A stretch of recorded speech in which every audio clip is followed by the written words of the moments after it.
इस वक्त हमारे साथ हरियाणा के डिप्टी सीएम दुष्यंत चौटाला जी जुड़ चुके हैं। दुष्यंत जी, बहुत धन्यवाद आपका। महत्वपूर्ण बात ये भी है कि बस अब से कुछ ही देर बाद 6 बजे एक महत्वपूर्ण बैठक दुष्यंत जी मुख्यमंत्री के साथ कर रहे हैं और कल के लिए लॉकडाउन जो अनलॉक 1 शुरू हो रहा है उस पर ये महत्वपूर्ण बैठक होनी है। उससे पहले आप यहाँ आए, इसके लिए भी आपका दुष्यंत जी धन्यवाद। कल से हरियाणा में क्या क्या खुल रहा है, कैसे आप हरियाणा को खोल रहे हैं?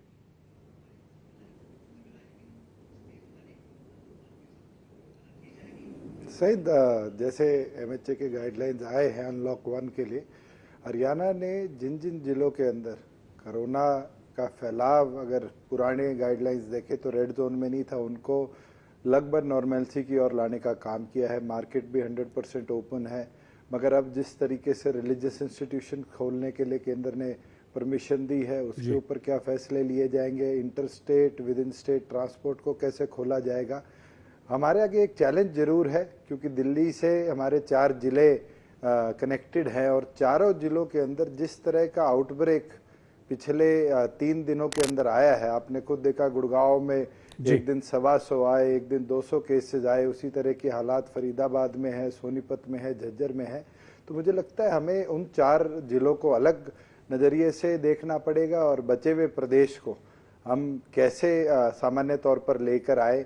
एक चीज़ जरूर देखी जा रही है, क्योंकि टाइमिंग्स जो थे पहले वर्क ऑफ ऑपरेशन के वो 7 to 7 थे और उसके अंदर बहुत ज़्यादा भीड़ जाम लग रहे थे, तो उसको सेग्रीगेट कैसे दिया जाएगा, इसके ऊपर निर्णय लेना है। किस तरीके से अब जो हमारी रोड साइड शॉप्स है, रेस्टोरेंट्स हैं, ढाबे हैं, उनको कैसे परमिशन देनी है, तो ज़िंदगी को सामान्य तौर पर कैसे लाया जाए, उसके ऊपर भी सारे मिलकर चिंतन करेंगे। मगर साथ में इस कोरोना की लड़ाई से खास तौर पर जो हमारा एनसीआर का रीजन है, दिल्ली से लगा हुआ रीजन है, उसको कैसे आउटब्रेक को रोका जाए और उसको सामान्य तौर पर कैसे लाया जाए, क्योंकि फिर एक हफ्ते बाद मॉल्स खुलने की परमिशंस भी एमएचए ने दी है। तो वो एक बड़ा क्रिटिकल सा पॉइंट हो जाता है, क्योंकि सेंट्रल गवर्नमेंट की गाइडलाइंस है कि सेंट्रलाइज्ड एसी नहीं चलेंगे क्योंकि कोरोना का फैलाव बढ़ सकता है। तो अब उन लोगों से भी हम चर्चा करेंगे। मगर मैं आपको एक चीज़ जरूर साझी कर सकता हूं। आज मेरी लेबर संबंधित कई इंडस्ट्रीज से बात हुई, खासतौर पर कंस्ट्रक्शन वर्कफोर्स के लोगों से, और अब उनकी रिक्वेस्ट आ रही है कि हमें सामान्य तौर पर बड़ी मात्रा में जो लेबर दूसरे प्रदेशों में चली गई थी कंस्ट्रक्शन संबंधित, वो वापिस आना चाहती है। तो उनके लिए हमें ट्रांसपोर्ट को कैसे खोलने का काम किया जाए, क्योंकि इतने लार्ज नंबर में पासेस इशू करना ये अपने आप में एक चैलेंज आ जाता है, क्योंकि फिर ई प्रणाली भी की लिमिटेशंस भी कहीं ना कहीं ख़त्म हो जाती है।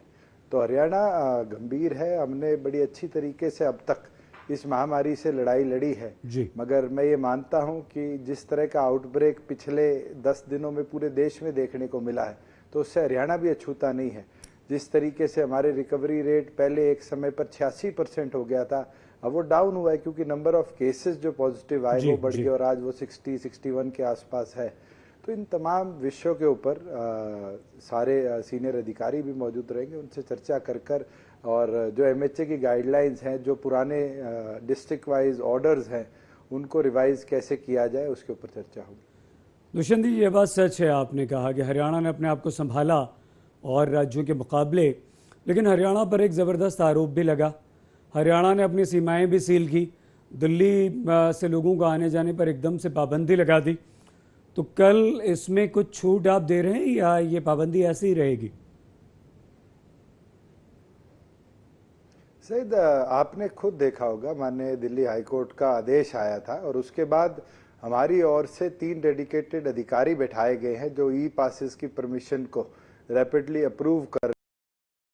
बॉर्डर सील करने का एक उद्देश्य ये भी था कि दिल्ली से जिस बड़ी मात्रा में केसेस आए, और ख़ास तौर पर वो एम्प्लॉयज़ जो दिल्ली से अप डाउन डेली किया करते थे, जिनके पास परमिट्स थे, और उनके फैमिली मेंबर जिससे इफेक्टेड हुए कोविड से, तो कहीं ना कहीं हमें डिसीजन लेने पड़े। मगर आज अगर इसी समय की मैं बात करूं, कल पर क्यों छोड़ूं, कि हमारे बॉर्डर्स जितने भी हैं दिल्ली से 7 से जुड़े हुए हैं, उनके अंदर अगर कोई भी व्यक्ति ऑनलाइन एमएचए की वेबसाइट पर, हरियाणा सरकार की वेबसाइट पर अप्लाई करता है कि मुझे इंटरस्टेट पास चाहिए, तो मुझे नहीं लगता कि आधे घंटे के अंदर अंदर उस पर निर्णय ना हो।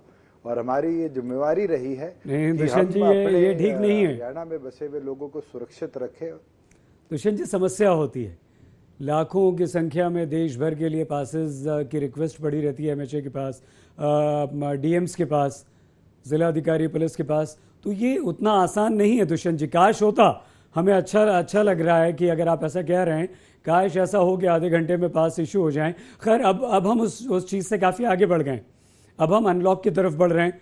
आप भी कल अनलॉक कर रहे हैं हरियाणा को, लेकिन बॉर्डर्स को लेकर क्या आपकी सख्ती और आपका जो कड़ा रुख है दुष्यंत जी, उसमें कोई बदलाव कल देखने को नहीं मिलेगा हमें?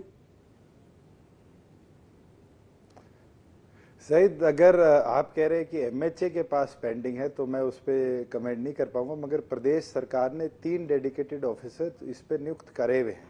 और मैं इंश्योर कर सकता हूं, अगर आपकी फर्म का कोई या आपके कोई भी व्यक्ति जानकारी में है जिसका पास रिजेक्ट या अप्रूव ना हुआ हो, तो जरूर मेरे संज्ञान में लाने का काम कीजिए, उस पर हम एक्शन लेंगे। मगर मैं ये विश्वास दिला सकता हूँ कि हमारा प्रयास है कि हरियाणा के अंदर इसका फैलाव रोका जाए, और उसके लिए अगर सख्ती हमें बढ़ानी पड़ेगी तो मुझे नहीं लगता कि कोई भी व्यक्ति उससे पीछे हटेगा। अगर हम हरियाणा के अंदर रिकवरी रेट को 90% लेकर आते हैं तो बिल्कुल हम उसको खोलेंगे। मगर अगर यही चीज़ जो 82 से जाकर आज 60 पे आ गई, ये 40 पे आ जाती है, तो आप बताइए हमें क्या कदम उठाने चाहिए। जिस तरीके से सिर्फ 4 जिलों के अंदर इतनी बड़ी मात्रा में एक आउटब्रेक आया है, अपने आप वो हरियाणा के एक एक व्यक्ति के ऊपर रिस्क फैक्टर बढ़ाता है। हमने जो लड़ाई आज तक लड़ी है इस पूरी 2 महीने कुछ दिनों के प्रोसेस के अंदर, मुझे लगता है कि हम कामयाब रहे, क्योंकि हमने सख्ती बरती, और कई बार सख्ती बरतना ही बचाव है। नहीं, लेकिन दुष्यंत जी ठीक है, आपने अपना रिकॉर्ड तो सुधार लिया, आपने हरियाणा में केसेस बढ़ने से तो रोक लिए, लेकिन आपने यहाँ एक भेद तो कर ही दिया कि दिल्ली दूसरा राज्य है, वहाँ के लोगों को हम नहीं आने देंगे, उनकी वजह से गुरुग्राम में हमारे केसेस काफ़ी बढ़ रहे हैं। सईद, एक चीज़ मैं आपको बताना चाहूँगा कि हरियाणा प्रदेश की, हरियाणा सरकार की कई ऐसी प्रॉपर्टीज़ हैं जो दिल्ली के अंदर है, और हमने दिल्ली सरकार से भी आग्रह किया था जो आपके एम्प्लॉयज़ हैं जो डेली अप डाउन करते हैं, अगर आपको उनके रुकने की व्यवस्था बनाने में दिक्कत आ रही है तो आप उन फैसिलिटीज़ का उपयोग कर सकते हैं। हमने हमारे पीडब्ल्यूडी रेस्ट हाउस है, हमारा हरियाणा का रेस्ट हाउस है, उन तमाम व्यवस्था को खोला हुआ है। और बहुत से ऐसे एम्प्लॉयज़ हैं दिल्ली के अंदर, चाहे वो पुलिस के हो, चाहे मेडिकल व्यवस्था के हो, जो आज उन फैसिलिटीज़ का उपयोग भी कर रहे हैं। मगर आप खुद सजेस्ट करिए कि आज जिस लड़ाई को पूरा हिंदुस्तान पिछले 70 दिनों से लड़ रहा है, और मजबूती के साथ एक एक नागरिक ने उसके अंदर सहयोग किया है, चाहे फैक्ट्री बंद करने की बात आई हो, इंस्टीट्यूशन बंद करने की बात आई हो, स्कूल बंद करने की बात आई हो, आज उस लड़ाई को हम क्या इतनी लीनियंसी दिखाकर अपने बॉर्डर खोलकर पूरी तौर पर हार जाए। हमारा ये प्रयास है कि इस लड़ाई से हरियाणा जीतेगा, और उस लड़ाई को, उस बीमारी को हराने के लिए मुझे लगता है एक एक हरियाणवी आज लगा हुआ है।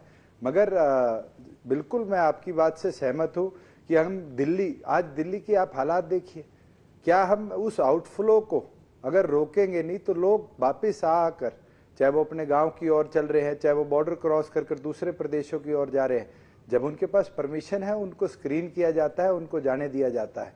क्योंकि पहले रैपिड टेस्टिंग किट्स आई थी, वो फेल हुई, एक कंट्री की दूसरे कंट्री की।